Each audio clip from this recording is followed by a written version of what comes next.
Բարի երեկո, եթերում է մարդկային գործոնը, այսօր անդրադառնալու ենք աշխարհի ամենակարևոր արվեստներից մեկին, գրական արվեստին, որովհետև ասում են, որ այն ձևավորում է մարդուն, թե ինչպիսի վիճակում է այսօրվա գրական ասպարեզը, կփորձենք քննել ու քննարկել այսօր մեր տաղավարում գտնվող մասնագետների հետ, մարդիկ ովքեր ստեղծում են այդ արժեքը, ստեղծում են արվեստը եւ որքանով է այն համապատասխանում ժամանակակից չափանիշներին։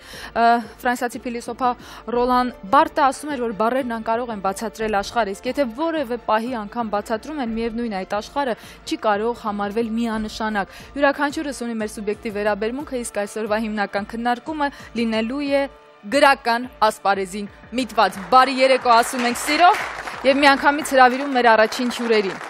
Երիտասարդ սերնդի ներկայացուցիչներ են երկուսն էլ, լուսնոտ բառեր, թափթփված սենյակներ բանաստեղծությունների ժողովածուների հեղինակ, Հայաստանի գրողների միության անդամ, բանաստեղծուհի Հասմիկ Սիմոնյան։ Բարի երեկո, եւ Գրանիշ գրական ակումբի հիմնադիր, բանաստեղծ Կարեն Անտաշյան։ Ողջույն, շնորհակալություն գալու համար։ Հետաքրքիր է, որ ահա իմ ձեռքերում է Գրանիշը, մենք այս մասին կխոսենք հետո։ Հասմիկ, քանի տարի է ինչ ստեղծագործում եք։ Այ, չգիտեմ, ինչ հիշում եմ, ստեղծագործում եմ, դա շատ վաղուց էր եւ անհիշելի ժամանակներից։ Երբ ասացիք առաջին խոսքը, թե երբ գրեցիք այդ խոսքը։ Չէ, երբ որ ասում էի, արդեն իր մեջ ինչ-որ պոետիկ սնցակվածություն կար։ Հասմիկ, սովորաբար բոլոր գրողների ստեղծագործական հիմքում ընկած է լինում կուրք, թեև բառը գուցեև տեղին չի։ Եղել է ինչ-որ գրող, բանաստեղծ, հեղինակ, որը եղել է ձեր ոչ անմիջական ուսուցիչը։ Մենք գնում էինք ուրեմն Ցոլքեր կենտրոն, որը գործում էր գրողների միությունում, եւ մեր ուսուցիչներն էին Արմեն Մարտիրոսյանը, Հովհաննես Գրիգորյանը, բանաստեղծուհի Ռիփսիմեի գլխավորությամբ։ Եվ կարող եմ ասել, Հովհաննես Գրիգորյանը իմ ուսուցիչներից էր, մենք երբեմն իրեն հայրիկ էինք ասում։ Այսպես Հովհաննես Գրիգորյանը։ Հասմիկ, ձեր հարցազրույցներից մեկում նշել եք, որ կցանկանայիք, որպեսզի ստեղծվեին այնպիսի պայմաններ, որ գրողը կարողանար իր գրչով վաստակել հանապազօրյա հացը կամ առավել լավ պայմաններում ապրեր եւ չնայեր ուրիշ աշխատանքի փնտրտուքին։ Դուք ինչպես եք ապրում, ինչով եւ արդյոք կարող է այսօր գրողը ապրել իր գրողային կյանքով։ Երբ որ ես ապրում եմ, այդ ժամանակ գրականությունը գնում է ինչ-որ մի հատ մոտ անկյունում կանգնում է պատժվածի նման եւ տուժում է գրականությունը, տուժում է ընթերցանությունը։ Հիմա բարեբախտաբար կամ դժբախտաբար ես չեմ աշխատում, շատ վատ եմ ապրում, բայց դրա փոխարեն լիքը գրում եմ, դրա փոխարեն շատ կարդում եմ, երկու երնեք միտեղ չի լինում։ Հենց Կարեն Անտաշյանի շնորհիվ կարող եմ ասել, որ մենք ունեցանք այն բումը, նաև ընթերցանության, որտեղ Կարենը խթանեց, որպեսզի համոզեց մեզ, որպեսզի մենք հայտնվենք ինտերնետում, բացենք մեր բլոգները, օրինակ ես իմ բլոգը բացեցի հենց Կարենի շատ համոզելուց հետո, ինչի համար շատ շնորհակալ եմ իրեն, եւ դրանից հետո մենք աշճանաբար ներկայացնում ենք մեր գրող ընկերներին, ներկայացնում ենք մենք ինքներս մեզ, եւ նաև լրագրողներին ցույց ենք տալիս, թե ինչպես կարելի է հարցեր տալ, գրականության մասին խոսել եւ հարցնել կա արդյոք ժամանակակից գրող, երբ որ խոսում ես գրողի հետ, վերջի վերջը։ Այդպես։ Ես կարծում եմ, որ այդ հարցը առավել հռետորական հարց է, ոչ թե ֆիզիկական անձի ներկայության մասին են խոսում, այլ բուն գրականության, որը կարող է պատմական առումով հետք թողնել։ Կարեն, ասեք խնդրում եմ, ինչպիսի օգնությամբ դուք կարողացաք հանդես գալ եւ արդյոք շարժում տեղի ունեցավ, հա, մարդիկ ծանոթացան ժամանակակից գրականությանը։ Այն ինչի մասին խոսում էր Հասմիկը, 2009 թվականին ուրեմն մենք այս սերնդակից գրողներով եւ գրաքննադատ ընկերներով ստեղծեցինք Գրանիշ գրական ակումբը, որը մի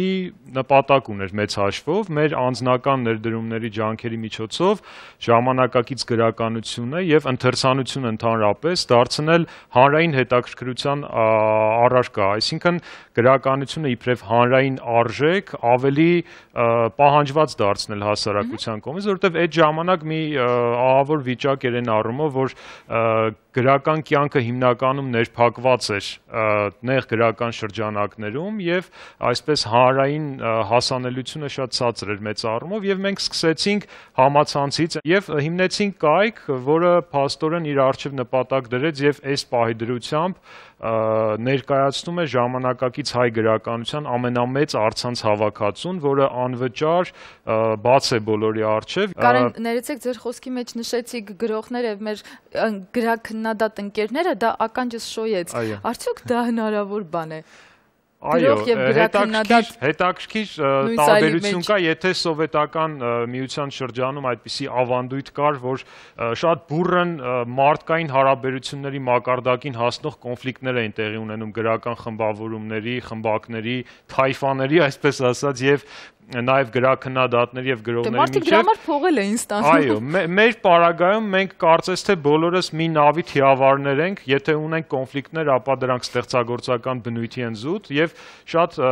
նույնիսկ հաճելի է քննադատված լինելը, դա նույնպես վերաբերմունքի արժանանալու մի դրսևորում է։ Այսօր մենք նույնիսկ դրա կարիք ունենք։ Այսինքն, եթե Հասմիկ Հակոբյանը, մեր հաջորդ հյուրը, Գրանիշ գրական ակումբի խմբագիր եւ գրականագետ, փորձի մեր մյուս հյուրին Հասմիկ Սիմոնյանին գրաքննության ենթարկել եւ քննադատել, դա նայվում է շատ նորմալ։ Հասմիկ, բարի երեկո։ Մենք բոլորս մի սերնդակիցներ ենք եւ ժամանակի ընթացքում ստեղծվել էր այնպիսի իրավիճակ, որ մենք պետք է համախմբված բոլորս պայքարեինք նախ գրականությունը ներկայացնելու եւ երևի այսպես սկսվեց մեր մտերմությունը, ժամանակակից գրականությունը վերհանելու եւ ներկայացնելու եւ ինչու՞ չէ երիտասարդ գրողները այկիսանտեսված վիճակում էին, եթե նույնիսկ մեծերին որոշակի անդրադարձ կարող են կատարել, ապա երիտասարդ գրողի ստեղծագործությունը նույն Հասմիկ Սիմոնյանի կամ Կարեն Անտաշյանի այսօր անվանի գրականագետներից շատ քչերը կարող էին հատկապես այդ տարիներին անդրադառնալ եւ խնդիր էր առաջացել այդ բացը մեր սերնդի գրականությունը ներկայացնելու եւ մեր գրականագիտական հետաքրքիր նաեւ չգիտեմ պատմականորեն ձևավորված սերունդը նաև գրականագետների, միայն ես չեմ, Արմենն է, մյուս մեր ընկերներն են, այո, գրողը կարող է ինքը միայն ստեղծագործել, բայց նրա գործի արժևորումը ինչքան էլ չեն սիրում գրականագետներին, բայց տեսական մեկնաբաններն ու գրականագետներն են, որ արվեստի մարդկանց կարող են ընդհանուր մշակույթի ընդհանուր այս համապատկերում ներկայացնել։ Ես հիմա կընթերցեմ Հասմիկի բանաստեղծությունից մի փոքրիկ հատված, ուղղակի հետաքրքիր է գրականագետների կարծիքն ու դիրքորոշումը այս հատվածի վերաբերյալ եւ պատմության ու ժամանակի համատեքստում այն ինչպես է որակավորվել։ Սիրտս գետնանցումի թունել է, ով հասցրեց պատին մի բան գրեց, ով հասցրեց թքեց ու միզեց, ով հասցրեց մի 2 գրամ քաշվեց կամ ծակվեց, ներարկիչը շպրտեց ու գնաց, ով հասցրեց սեքս արեց, օրորվելով ռեզինները տրորեց ու գնաց, մի խոսքով։ Օրինակ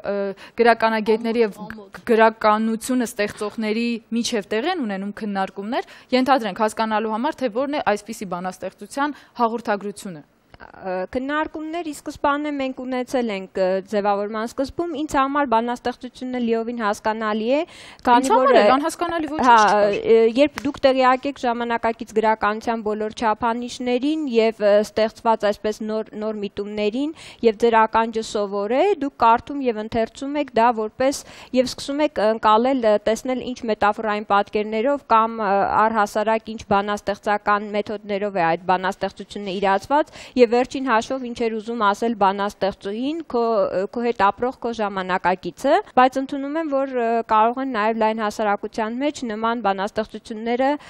խնդիրներ առաջացնել, որովհետև մենք սովոր ենք դասական բանաստեղծություն լսելու տարիներ շարունակ եւ կարող է Հասմիկի բանաստեղծությունը ընդվզում առաջացնել սովորական ընթերցողի մոտ։ Մենք կարող ենք ասել, որ Հասմիկի բանաստեղծությունը ինքնին մի ընդվզում էր։ Չգիտեմ ընթերցողի մոտ ինչ է առաջացել։ Գիտեք, արդեն ընդհանրապես ժամանակակից գրականության վերաբերմունքը հանրային, այսպես ասած, կարծրատիպերը մի տեսակ շատ սուր են, իրականում ժամանակակից գրականությունը փորձարարության մի մեծ կաթսա է, որտեղ այնպիսի մեծ բազմազանություն կա արտահայտման ձևերին, որ կարելի է ընտրել դրանից, թե ինչն է քեզ համար բացահայտում քո ապրած ժամանակի հաղորդագրությունը։ Շնորհակալ եմ, Կարեն, հետաքրքիր զուգահեռ տարակ հրավիրենք մեր հաջորդ հյուրին, որը գուցեև գտնվում է այդ խաչմերուկի վրա, լավ դասականի եւ նորաձևի, հրավիրենք այստեղ Կրթության ազգային ինստիտուտի մանկավարժության գիտահետազոտական բաժնի վարիչ, բանաստեղծ, ֆիզիկա-մաթեմատիկական գիտությունների թեկնածու Սարգիս Գալոյանին։ Բարի երեկո, համեցեք։ Պարոն Գալոյան, նախքան ձեզ խոսք տրամադրել, թույլ տվեք ներկայացնենք մեր մյուս հյուրերին, որոնք արդեն մեր տաղավարում են։ Այս կողմում Անտարես հրատարակչության տնօրեն Արմեն Մարտիրոսյան, բարի երեկո։ Մշակույթի նախարարության հրատարակչական գործի բաժնի պետ գրականագետ Արմեն Ավանեսյան, բարի երեկո, եւ գրող, կինոսցենարիստ, թարգմանիչ, նաեւ բանասիրական գիտությունների թեկնածու Վարյան Մարտիրոսյան, շնորհակալություն գալու համար։ Պարոն Գալոյան, ես ընթերցեցի մի հատվածը, բայց օրինակ հետաքրքիր շատ մի բանաստեղծություն կա Հասմիկի ստեղծագործական շարքից, ես սա ընտրել եմ, ձեր թույլտվությամբ արագ կփորձեմ ընթերցել, ես այն պատկերացրել եմ երկու ձևով, որից հետո կլսենք նաև ձեր կարծիքը։ Ինձ ոչ ոք չի սիրել քեզ նման եւ ոչ ոք չի լքել քեզ պես։ Ճմրթվող թղթերի վրա ես քո անունն էի գրում, հերու երկինքներից ագրավները գալիս էին ու պատմում քո մասին։ Ես պատերը կրծում էի շաքարի պես եւ օրերիս վրա կիտրոնի պես բարակ շերտիկներ էին մելամաղձի։ Ես խմում էի հիշողությունը քո մասին թունդ թեյի փոքրիկ բաժակներով, անընդհատ ու այստեղից միանա ուրիշ տեսակ։ Բայց դու չէիր գալիս, չնայած քամին քո անունն էր շրխկացնում դեմքիս եւ դռները փակվում էին իմ առաջ եւ ժամերը խլացած գոռում էին ինչի չեկար, ինչի հետ չեկար։ Ինչի չեկար, ինչի հետ չեկար, ինտերնետում ես գտա նկարդ, համբուրեցի ողնաշարդ, թափանցիկ եւ մատով սահեցրի ականջիդ վրայով, հիմա երբ ուզում եմ հիշել դեմքս, քո պրոֆիլն եմ հիշում, չձևավորված ու անկենտրոն հասարակության ֆոնից։ Ես փորձեցի գտնել տարբեր տեսակներ, որովհետեւ նրա մեջ կար ֆուտուրիզմ, իմ ոչ գրականագիտական տեսանկյունից, ֆուտուրիզմ, կար նաև մասամբ ռեպ ասված է ներկայիս ժամանակների եւ քանի որ չկար կետադրական նշան այնտեղ, որտեղ ես տալիս էի դադարներ, ես ինձ թույլ տվեցի որպես ընթերցող ազատ կետադրել։ Չէ՞ որ սա ընթերցողի ազատությունն է։ Գիտեք վերջերս Բուն TV-ը, բայց բառախաղը ինձ անձամբ դուր է եկել շատ։ Ուղղակի այստեղ հարցն այն է, թե ով ինչպես կարող է այն մեկնաբանել, դրանք շատ տարբեր են։ Պարոն Գալոյան։ Եթե թույլ տաք երկու բառ ասեմ, մեր ժամանակներում կար այսպես կոչված սոցռեալիզմը, որի շրջանակներում մարդիկ գաղափարական դաշտ կար, բայց դաժան ժամանակներ էին։ Շատ դաժան ժամանակներ։ Գաղափարական դաշտ կար, որը ուղղորդում էր մարդուն։ Այնտեղ պետք է լիներ բանաստեղծությունը կամ արվեստի գործը ժողովրդային, պետք է լիներ իրականության արտացոլումը եւ այլն, ինչ որ չափանիշներ կային, որի դեմ ըմբոստանում էին հատուկ մարդիկ, ասենք հանջարեղ, տաղանդավոր մարդիկ եւ ստեղծում էին իրենցը, բայց բոլոր դեպքերում այդ սոցռեալիզմ կոչվածը ուղղորդում էր մարդուն, ասում էր այսպես է, եթե նա չեր անում, դրան հակառակն էր անում, նա գիտեր ինչ է անում։ Չեր անում, ուղարկում էին Սիբիր։ Կամ ուղարկում էին Սիբիր, այո։ Դա ճիշտ է, բայց հիմա տեսեք ինչ է կատարվում։ Հիմա մենք սոցռեալիզմին հրաժեշտ տվեցինք։ Եկավ, այսպես ասած, պոստմոդեռնիզմ, հետմոդեռնիզմ, այդ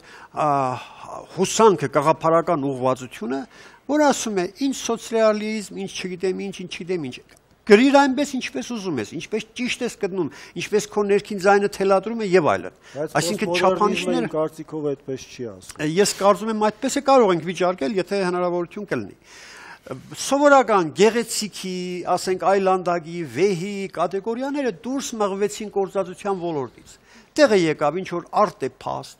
սիմուլյակր, ժեստ, ես չգիտեմ, այդպիսի հասկացություններ, որոնք ինձ էլ հասկանալի չեն ու շատերին ըստ երևույթին հասկանալի չեն։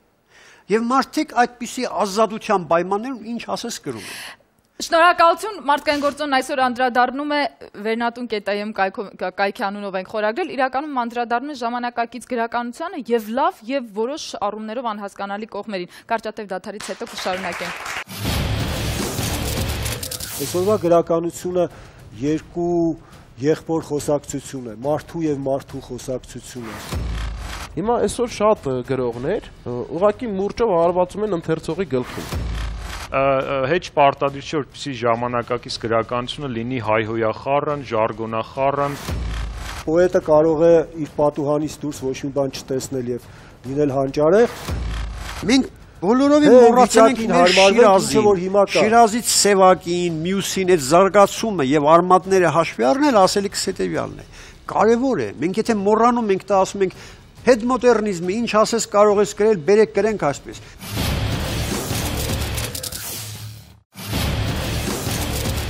Վերնատուն.am այսօր փառք Աստծո կան կայքեր, որոնք հնարավորություն են ընձեռում մեզ տեղեկանալու ժամանակակից գրականությունից։ Վարամ,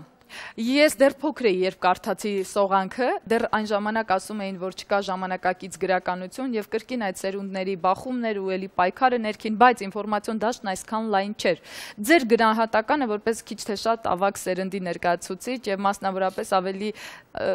այնուամենայնիվ դասական գրականությունից ենք հառած մարդու։ Կա շատ լավ ժամանակակից գրականություն եւ իմ սերնդի մեջ եւ հաջորդ սերնդի հաջորդ ասելը մի քիչ շատ կլինի, որովհետեւ մոտ ենք տարիքով, այդքան հեռու չենք, բայց կա ժամանակակից գրականություն, ուրեմն կա ազատություն ընտրելու է այդ գրքերից, այսինքն մարդը գրել է, եթե դուք չեք գնում, եթե ընթերցողը չի գնում, եթե ընթերցողը չի կարդում, որևէ կայքում, արդեն ընթերցողը ընտրություն է կատարում եւ մի տեսակ պատվիրում է այդ հեղինակին շարունակել կամ չշարունակել գրելը, ինչ վերաբերում է գրականության լեզվին, ես նկատի ունեմ լեզու որպես արտահայտչամիջոցների ամբողջություն։ Ուրեմն ժամանակները փոխվում են, ասենք այսօր ոչ մեկը չի հասկանա, եթե ես ձեզ Նազենի դիմեմ, օ Նազենի, իսկ դուք ձեր հանդերձները, ասենք այսպիսի արտահայտությունով։ Մենք խոսում ենք ժամանակները փոխվում են արտահայտչամիջոցները։ Եվ հետմոդեռնիզմը, պոստմոդեռնիզմը ուղղակի փոխարինեց մոդեռնիզմին, որը որ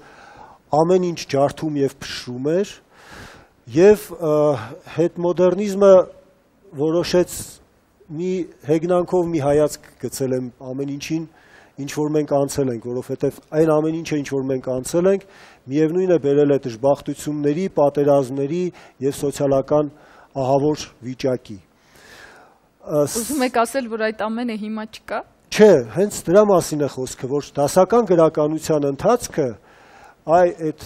բարձր ոճը, այդ հանգավորումները, որոնք որ այդ զանգուլակներ են իրականում, որոնք որ հանճարի եւ ամբոխի հարաբերությունը, որը դասական հարաբերություն է, այսօրվա գրականությունը երկու եղբոր խոսակցություն է, մարդու եւ մարդու խոսակցություն է։ Բայց չէ՞ որ այդ երկու մարդիկ կարող են գրագետ ենթադրենք հարաբերվել։ Իսկ ով ասեց, որ անգրագետ է։ Հաճախ ես ուզում եի դրան բերել, որ հաճախ օգտագործելով տարբեր օտար խոսքեր կամ ոչ հանգավորված ձևեր բանաստեղծական ասպարեզում, եթե գրողը չգիտի հայերեն բառը դրա համար օգտագործում է, ասենք օտար բառ, դա ուրիշ խնդիր է։ Եթե գրողը որպես հաղորդակցության միջոց այո, որովհետև մենք մեր իրականությունը եւ գրականությունը չեն կարող արմատապես իրարից տարբեր լինել։ Այլևս չկա այն գրողը, որ ասում է, որ այ տեսեք ես այսպես կգրեմ, այսպիսի արտահայտություններ ոսկեղենիկ կօգտագործեմ, մեր լեզվի հետ այսպես կխաղամ եւ այլն, եւ դուք բոլորդ պետք է հիանաք եւ ծափտակ։ Սա հաղորդակցություն է, որտեղ որ ուղերձները հորիզոնական դաշտում են։ Շնորհակալություն, խոսենք լեզվի, լեզվամտածողության գրականության ասպարեզում, ցենզուրայից, որակից եւ իհարկե դասյարակչական մոտիվներից։ Այդ խնդիրը արձագանքն է այն կարևոր ցուցանիշի, որ այսօր շատ քիչ են ընթերցում մեզ մոտ։ Ընթերցանության ամենակարևոր գործառույթներից մեկը, այսինքն կրթական գործառույթը մեզ մոտ վատ է իրացում, այդ պատճառով բանավոր խոսքը եւ մնացած այլ մեդիա եւ այլ ուղիներով մարդկանց լեզվամտածողություն ներմուծվող խոսքը դառնում է դոմինանտ գրական լեզվի նկատմամբ։ Իսկ այդ գրական լեզուն իրականում լավ գրականության լեզուն դա կենթանի լեզուն է։ Եվ ժամանակակից գրականության ամենամեծ գործառույթը դա լեզուն ապրեցնելն է, վերապրեցնելն է, update-ը, այսպես ասած ժամանակակից։ Իսկ եթե լեզուն update ենք անում, հարստացնում ենք, վերաիմաստավորում ենք, հա, ենթադրենք փոխարինող բառը գտնենք, արդյոք բանաստեղծը, թեկուզ արձակ ստեղծագործող Արցակ ոճով ստեղծագործող, արդյոք բանաստեղծը չի վերաիմաստավորող այդ լեզուն, վերակենդանացնող։ Այո, իհարկե։ Կենցաղը հաճախ փչացնում է լեզուն, թե չէ։ Այստեղ խնդիրը սա է, գրականությունը իմ կարծիքով մարդու մասին է եւ մարդու համար է։ Ամենակարևորը որ մարդու համար է։ Հիմա այսօր շատ գրողներ, դրանք կլինեն երիտասարդներ, նույնիսկ ավագ սերնդում կան, ասենք, որ ուղղակի մուրճով հարվածում են ընթերցողի գլխին։ Այսինքն իրանք ցուցկի են գնում, որովհետև այստեղ Կարենը ճիշտ նշեց, քիչ ընթերցելու խնդիր կա, եւ ահա մտածում են, որ եւ այդ պորնոգրաֆիկ տեսարաններով եւ մյուսներով կարող են իրանք այդ ցուցկի միջոցով որոշակի աղմուկի միջոցով ուշադրության կենտրոնում։ Այսինքն փառասիրությունը դա նորմալ մարդկային բան է, մարդկային գործոն է փառասիրությունը, որը Այսօր շատ կա։ Ես ուղղակի եկե արի անուններ չտամ, Վարամ ջան։ Եկեք առարկայական խոսենք։ Հետո այսպիսի բան կա, ասենք, եթե դիցուկ 200 գրող կա, դրանցից 5-ը փորձում են գրել պորնոգրաֆիկ։ Չնայած ես չգիտեմ, ես ոչ մի պոռնկագրական գործ չեմ կարդացել ինքս։ Եվ միգուցե ասենք ինչ-որ էրոտիկ տեսարաններ կամ կարող է լինել գրեհիկ բառապաշար, բայց դա եթե գործառութային է, գործը ֆունկցիոնալ է, դա ծառայում է որոշակի նպատակի։ Ինչի համար վերցրեցի սա, ուզում էի ցույց տալ, որ այս համարում Գրանիշի առաջին համարում մենք անդրադարձել էինք հենց լեզվին, մեր բոլոր համարները թեմատիկ էին, առաջինը հենց լեզվի խնդիրը վերցրեցինք եւ փորձեցինք մի հարթության վրա ներկայացնել բոլոր այն գրողներին ու բանաստեղծներին, նաեւ մասնագիտական կարծիք, թե ինչպիսին պիտի լինի առհասարակ լեզուն, ընթերցողին հնարավորություն տալու ընտրելու, թե ինքը լեզվական որ տեսակի, որ լեզվաշերտի գործածությամբ ստեղծագործությունն է ցանկանում հետագայում ընտրել։ Հասմիկ, անչափ շնորհակալ եմ ասելու համար ընթերցողին տալով հնարավորություն, բայց չէ որ նախկինում այն ընթերցողը ընտրվում էր հնարավորություն, փոքրի շատ է ուներ գրական մտածողություն, ինչ որ ներքին մարդկային ցենզ, ես չեմ խոսում գրական ցենզուրայի մասին, եւ այդպիսի ընթերցողը կարողանում էր ընտրել։ Այսօր երբ երիտասարդը գուցե ավելի լավն է, վարկաբեկում այսօրվա ընթերցողին։ Ես չվարկաբեկեցի, որակումների այսօրվա ընթերցողը ոչ մի բանով չի զիջում 30 տարի առաջվա ընթերցողին, այսօրվա ընթերցողը իր ճաշակն ունի, ընթերցողները տարբեր են, թիրախային խմբերը տարբեր են։ Նախ առաջինը, ողջունում եմ ձեր հաղորդումը, ինչքան տեսել եմ, լսել եմ, սա հայաստանյան հեռուստա եթերում առաջի հաղորդումն էր, որտեղ որ գոնե մի գրական ստեղծագործությունից մի հատված ընթերցվեց։ Շնորհակալություն։ Շնորհակալ եմ, ես դեռ էլի եմ պատրաստել։ Մենք։ Երկրորդը, զրույցը շատ հին է, երբ Դանթեն գրեց Աստվածային կատակերգությունը իտալերենով եւ ոչ այն ժամանակ վերնախավի լեզվով լատիներենով, այս նույն զրույցն էր։ Մենք այսքան դար անցել է, մենք միևնույնն է անդրադառնում ենք այս հարցին։ Կգրեն այն լեզվով, կգրեն այս լեզվով, եւ նրա սպառողը կա, եւ նրա սպառողը։ Առաջնայինը սպառողն է, եւ օրինակ հրատարակչի միսիան կայանում է հենց նրանում, որ այս գրողի խոսքը հասցնել իր սպառողին եւ մյուս գրողի խոսքը հասցնել համապատասխան մյուս թիրախային խումբը ներկայացնող մյուս սպառողին։ Իսկ արդեն սպառողը թող թելադրի դա իրեն հարիր է լսել, տեսնել, թե չէ։ Մյուս կողմից գրականությունը սպառողով չի, արդեն գրականության մասին խոսել, սպառողով չի որոշում, դա գրականություն է, թե գրականություն չի։ Սաղ աշխարհը եկել է նրան, որ դա գրաքննադատների գործն է։ Գրաքննադատների այդ մաղի միջով անցնելուց է գրականությունը դառնում գիրը դառնում գրականություն կամ չգրականություն։ Եվ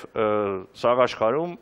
այս բանավեճը կա, սա գրականություն է, արդյոք թե գրականություն չի։ Կարող ենք ասել, որ ինտերնետային կայքերը, որոնք որ ստեղծվում են եւ ներկայացնում են գրողներին, իրենք իրենցով մի տեսակ նման են հին ժամանակների գրական ակումբներին, որտեղ հավաքվում էին, քննարկում էին, տալիս էին որակավորումներ։ Սա նոր իրականություն է, երբ որ միջնորդավորված չի, ցանկացած գրող կարող է հենց այդ պահին առանց հրատարակչի միջամտության գտնել իր ընթերցողին։ Սա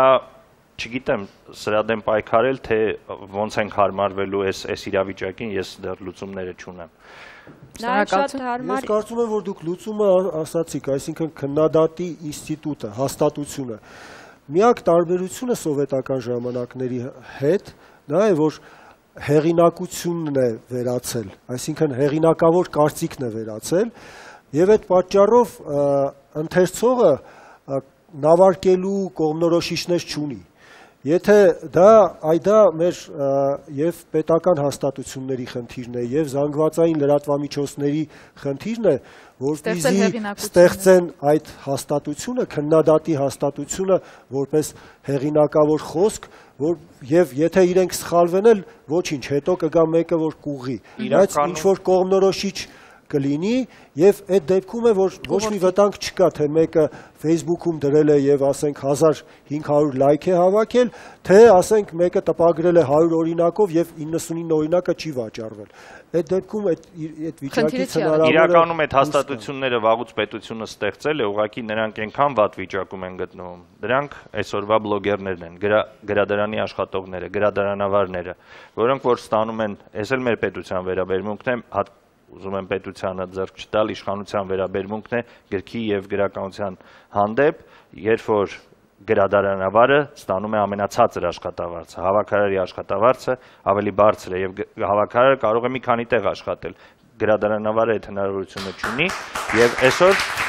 Գրադարանավարը դա այսօրվա լեզվով ասած բլոգերն է, բայց մեր գրադարանավարը այսօր ինֆորմացված չէ, չգիտի ինչ է լույս տեսնում, ամենացածր աշխատավարձն է ստանում, սարսափելի վատ աշխատանքային պայմաններում է գտնվում եւ ամենակարևորը գրադարանում գիրք չկա։ Խնդիրները բազում են, այս քննարկումը արդեն կարճատև դադարից հետո կշարունակենք։ Հեչ պարտադիր չէ, որպեսզի ժամանակակից գրականությունը լինի հայհոյախառն, ժարգոնախառն։ Պոետը կարող է իր պատուհանից դուրս ոչ մի բան չտեսնել եւ լինել հանճարեղ։ Մենք բոլորովին մոռացել ենք մեր Շիրազին, Շիրազից Սևակին, Մյուսին, այդ զարգացումը եւ արմատները հաշվի առնել, ասելիքս հետեւյալն է։ Կարևոր է, մենք եթե մոռանում ենք, դա ասում ենք հետմոդեռնիզմը, ինչ ասես կարող ես գրել, բերեք գրենք այսպես։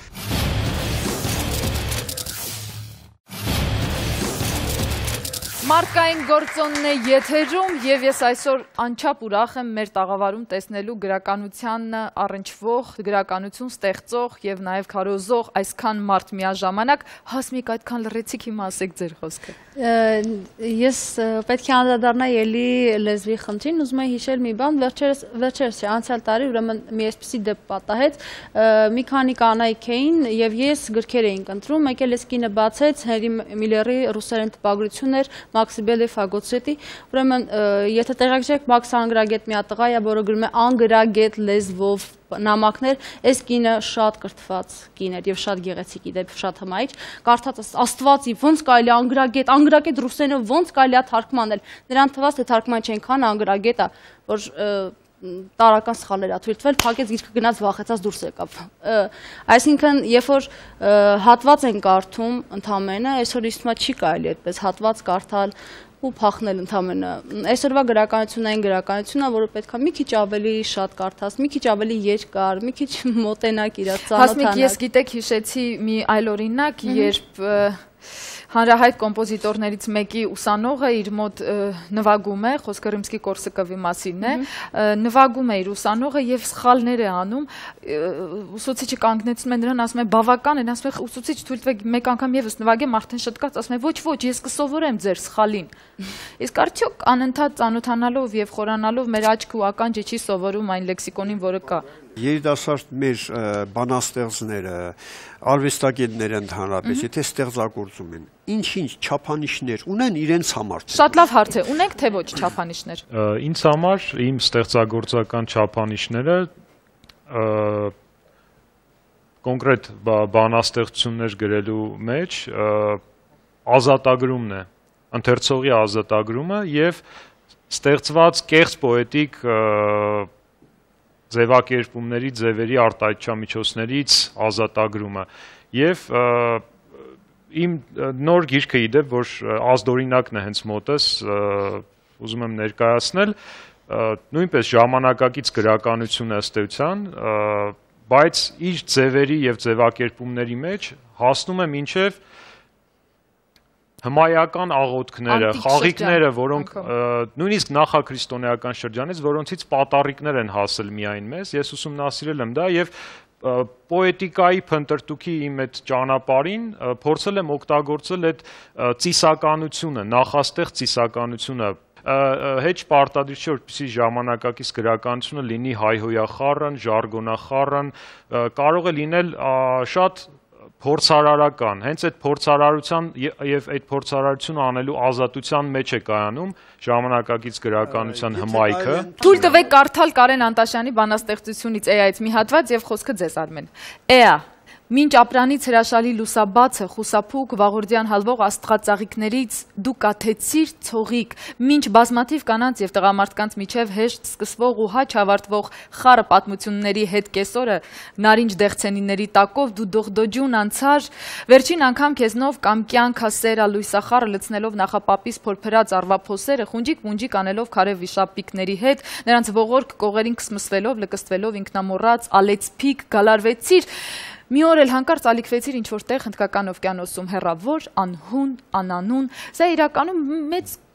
լուրջ կրթություն պետք է ունենա մարդը, որ այս բոլոր դիցաբանական վիշապաքարից մինչև ալեցփիկ կարողանա հասկանալ։ Մենք անդադ գնում ենք մակերեսին եւ մոռանում ենք, որ ժամանակակից պոեզիան առավելապես հղումների ու ինտերտեքստային այսպիսի բազմաթիվ ալյուզիաներով կառուցված տեքստերի վրա է հենց հիմնված եւ լուրջ բանաստեղծությունը մեծ մասամբ հենց այդպիսին է լինում, այսինքն ինքը հղումային եւ կրթական մշակութային որոշակի բազա պետք է ունենա մարդը կարողանալ հասկանալու համար նաև։ Եվ դա շատ բնորոշիչ է։ Կներես նաև կենսափորձ, որը շատ կարևոր է։ Այսօրվա բանաստեղծությունը եւ ընդհանրապես գրականությունը ինքը որպես այդպեսին համանվագային է։ Այսինքն բազմաթիվ երանգներ կան, բազմաթիվ մոտեցումներ կան, բայց մի բանը կարևոր փաստ էլի, այսինքն ինչ որ մեկը փակված իր սենյակում իրեն թվում է թե ինքը գրականություն է ստեղծում, բայց դու քո սենյակում փակված գրականություն չես կարող ստեղծել, որովհետև հայտնի մի պատմություն կա, մի քիչ անեկդոտիկ, երբ որ Լև Տոլստոյը տանից դուրս է գալիս, որպեսզի Ռուսաստանը ճանաչի եւ 8 ամիս հետո պտտվում է մորուքը ավելի երկարած ոչելոտ գալիս է տուն, սկսում է իր պատերազմ եւ խաղաղություն, թե պատերազմ եւ աշխարհ, այդպես էլ չգիտեմ, այդ իր հայտնի վեպն է գրում, դրանից ոգևորված Դերնիկ Դեմերճյանը որոշում է ինքն էլ Հայաստանը ճանաչի, առավոտյան դուրս է գալի, երեկոյան վերադառնում է տուն։ Հա, մենք ունենք նաեւ այս փոքր հայրենիքի խնդիրը։ Նարդոսն էլ փակված Թիֆլիսում կարողանում է նույն կերպ շատ ակտուալ խնդիրներ բարձրացնել։ Չէ, այստեղ ամբողջ խնդիրը նա է, որ այդ հարաբերություններն են մաշված, որովհետեւ այն ժամանակ աշխարհի այդ հարաբերությունը ամբողջ ինքը Կոստանդինապոլիսը արդեն իսկ Եվրոպա էր։ Արդեն իսկ Եվրոպա էր, այսինքն եթե մեկը Կոստանդինապոլիսում էր, ինքը Եվրոպայում էր։ 40 երկրում։ Բայց այսօր Երևանը դարձել է մի քանի երկրում էլ ապրել է։ Կրասնոդարի մարզի ցավի բան։ Իհարկե օգնում է, բայց ես դրանով չեմ պայմանավորվում։ Ես կարծում եմ, որ պոետը կարող է իր պատուհանից դուրս ոչ մի բան չտեսնել եւ լինել հանճարեղ։ Նույն Մարսել Պրուստը նույնպես ծանր հիվանդ էր եւ շատ չէր կարող ճանապարհորդել, բայց 20-րդ դարի 3 մեծագույն գրողներից մեկն էր։ Մյուս կողմից ես ինքս կարող եմ ասել, որ այո, ինձ շատ է օգնել, որովհետև ես գրում եմ զուտ իմ փորձից եւ բնականաբար, երբ որ փոխվում է միջավայրը, փոխվում են մարդիկ, այդ դրանք բոլոր համեմատության եզրերը, դրանք օգնում են շատ ավելի մեծ ընդհանրությունների գնալ։ Ես փորձեմ որպես սպառող ասել, բազմաթիվ անգամներ լինելով Ֆլորենցիայում, այդքան չճանաչեցի Ֆլորենցիան, ինչքան որ Դեն Բրաունի Ինֆերնոից։ Այսինքն հակառակն էլ կա։ Դու գրականության միջոցով շատ ավելի մեծ գիտելիք ես ստանում, քան տեսնելով։ Այդ նույնին ես կարող եմ համադրել, ասենք Շեքսպիրի սոնետները, որոնցով հրաշալի կերպով ներկայանում են շատ պատմական վայրեր, որոնք այսօր էլ կարող ես գնալ եւ տեսնել։ Սրանք ինձ թվում է։ Ուզում եմ ասել, որ գրողը կարող է շատ կարդա, ճանաչի կարդալով, այլ ոչ տեսնելով։ Մեկը մյուսին չի բացառում։ Մյուս հարցին գրականության մյուս ֆունկցիաներից մեկը, որ ինտելեկտուալ ժամանցն է։ Այ հենց այս ոլորտում է նաև, որ մենք անընդհատ ընթերցողների քանակ ենք կորցնում, որտեղ ժամանցի մնացած ձևերը, հեռուստատեսությունը, ինտերնետը, մեդիա, աուդիո մնացած ֆորմատները անընդհատ խլում են մարդկանցից հեշտ սպառման ժամանակ ընթերցանության հաշվին։ Մինչդեռ ընթերցանությունը տալիս է մի այնպիսի հաճույք, բացի զուտ մտավարժանքը եւ երևակայությունը եւ այլն, այնպիսի հոգեվոր հաճույք, որ ոչ մի այլ ֆորմատ, այսպես ասած, չի կարող պարգևել։ Կարեն, իսկ չեն քննարկում այն, որ հետաքրքիր ու որակով գրական երկը, ես որակումներ չեմ տալիս, ուղղակի այդպիսին համարվող երկը, չափածո, արձակ, թե որևէ ժանրին պատկանող, եթե լավն է եւ հաջողված, նա գտնում է իր ընթերցողին եւ ընթերցողը բոլոր իր հնարավոր լծակներն օգտագործում է այդ երկը ձեռք բերելու։ Ընթերցողը այո, բայց հարցը այն է, որ մենք ընթերցող որպես այդպեսին գնալով նույնիսկ հաշվի առնելով մեր երկրի փոքրությունը եւ հայերենով կարդացող մարդկանց փոքր թվականակը, մենք դրան համեմատ ունենք խայտառակ վաճառելիություն գրքերի, օրինակ ժամանակակից հեղինակի նույնիսկ շատ լավ հեղինակի ձեր ասած ամենաանտիժ լավ գործը կարող է առավելագույնը վաճառվել ինչքան, պարոն Մարտիրոսյան։ 30-ից 50 հատ տարին։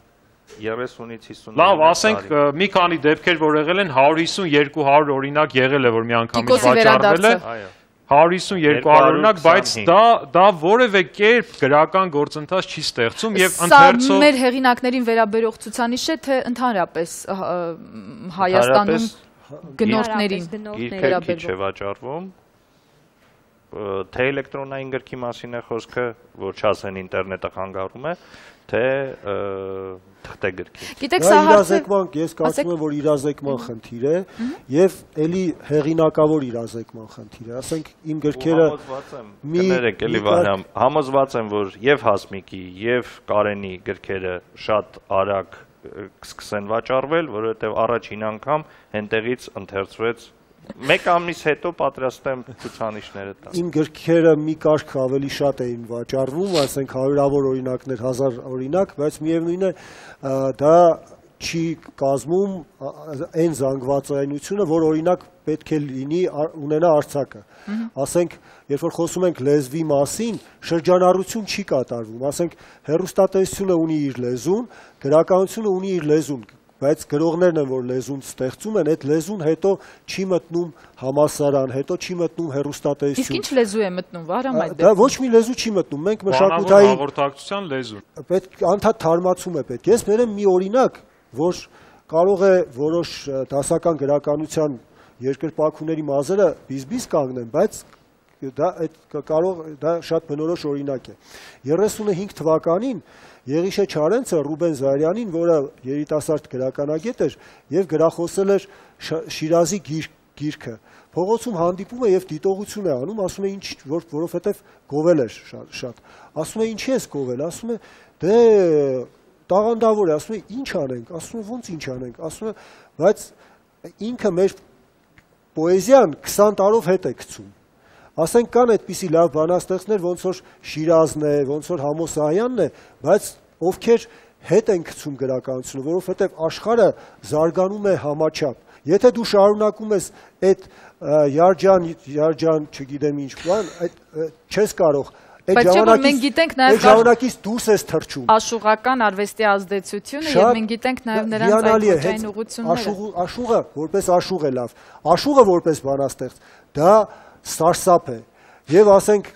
նաեւ շատ կարեւոր է իշխանության խնդիրը, որովհետեւ սովետական միությունում գրականության իշխանություն էր, Ստալինը անձամբ կարդում էր ընդհուպ մինչև Չարենցի գործերը, Աքիլլես եւ Պիերոն թարգմանեցին, որ Ստալինը կարդար։ Այսօր, ասենք ազգային ժողովում, եթե մեծամասնություն է, եթե մի հատ գիրք կարդան, երևի տեղում կմեռնեն։ Ես ուզում եի ասել հետեւյալը, որ ճիշտ է, ժամանակին համակայել պիտի քայլենք, դա բնական բան է, բայց երբ որ մենք մեր մշակութային արմատներից կտրվում ենք, մենք կործանվում ենք։ Ով է կտրվում։ Հիմա ասեմ իսկ, օրինակ մենք ասենք Իքը հեղինակներ կային, որ սովետի ժամանակ չէին տպվել արևմտահայ կամ դաշնակցական, դրանք տպագրվել են։ Մենք ժողովրդավարական հասարակության մոդել բերեցինք, որին կարծես թե պատրաստ չենք։ Այսօր չենք կարողանում այդ մոդելը պարզապես մեր իրականության մեջ կիրառել։ Դիկտատուրա ստեղծել։ Մենք բոլորովին մոռացել ենք մեր Շիրազից Սևակին, մյուսին այդ զարգացումը եւ արմատները հաշվի առնել, ասելիքս հետեւյալն է։ Կարևոր է, մենք եթե մոռանում ենք, դա ասում ենք հետմոդեռնիզմը, ինչ ասես կարող ես գրել, բերեք գրենք այսպես։ Բերեք մեր մտքերը արտահայտենք սովորական լեզվով ամենակենցաղային։ Ով է մոռացել, դասագրքերում Շիրազին անցնում են, Սևակին անցնում են։ Սևակը եւ Շիրազը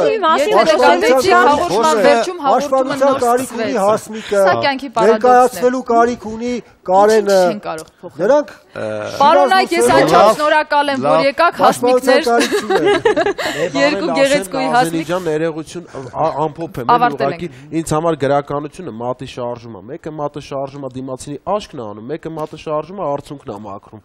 Հենց որ պետք չի որ աչքը հանողներին բերենք դնենք մեր գլխին, ինչա թե իրանք ծնծղաներ ունեն ու զրնգ ասում։ Ով է աչքը։ Այ տեսակ, որ հիմա նորից սկսվեց մեր հաղորդումը։ Սիրելի հեռուստադիտողներ, ուզում եմ մի բան ասել։ Այսօր այստեղ հնչած շատ կարծիքներ եւ տեսակետներ կարող է եւ չհամընկնեն ձեր կարծիքի հետ։ Բայց ոչինչ, կյանքը հենց դրա համար եւ այսպիսի քննարկումները կարծում եմ առողջացնող դեր են կատարում։ Մենք ունենք գրական տարբեր վեբկայքեր, բայց ասածը սա է, Վահրամ Մարտիրոսյանի նոր գրքից վերջում ես ուղղակի հետաքրքիր դրվագ գտա, երբ Բերիայի ու Ստալինի միջև տեղի ունենում խոսակցություն, Բերյան ասում են, այսպիսի հարց կա, ասում են Չարենցն է մահանում։ բանտում, Ստալինն ասում է, ինչ ես ասում, այո, եւ ասում է, չգիտենք ինչպես վարվել մարմնի հետ, Ստալին, բազմակետ, Բերիա, շատերը նրան դեռ սիրում են, նա մի առիթով դուրս էր եկել տնից եւ բոլորը նրան ճանաչել էին, կանգնել էին, սիրո խոսքեր էին ասել, հիացմունքի խոսքեր եւ լռել էին նաեւ ու դա համարվել էր լռության ծափարություն, ռուսերեն գեղեցիկ է, բիզմոդնե ավացիա,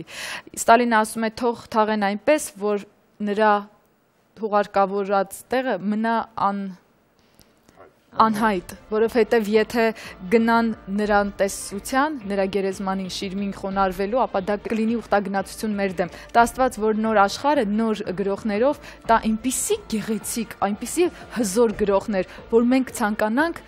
գնալ ուխտագնացության նրանց կյանքի օրոք, որպեսզի կարողանանք մեծարել նրանց եւ իսկապես սովորենք ու նրանք դառնան ցուցանիշը մեր ազգային կեցության, գաղափարախոսության, կրթության եւ միավորվելու